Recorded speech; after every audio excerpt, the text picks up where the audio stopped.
اليوم الرابع في رحلتي مع وليد من الصفر للبراند نجح. النهارده هنكريت الويب سايت على شوبيفاي، ومحضر له مفاجأة إن اشتراك الويب سايت خلال 6 شهور $1 بس شهريا. ولو أنت بتبدأ وعايز الأوفر سيب كومنت ريدي وهيوصلك على طول.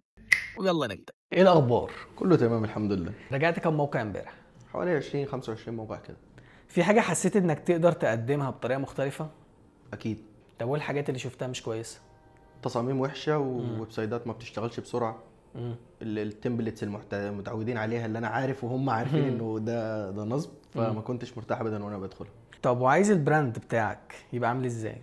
فخم سلس، تمام.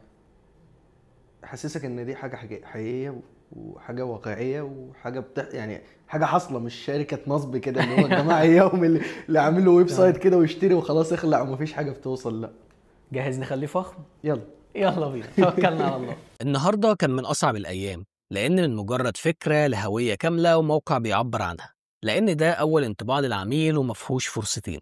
اخترنا شوبيفاي لأنه مناسب على المدى البعيد وأنسب حاجة للهوية بتاعتنا، لأن الهدف مش موقع أو صفحات، الهدف إن نعمل أفضل تجربة استخدام للعميل، عشان لما العميل يدخل يثق فينا قبل ما نقول حاجة. ودي أكتر نقطة بتاخد وقت بس تستاهل. وإن شاء الله بكرة هنطور في كل اللي عملناه وهنبدأ نضيف المنتجات.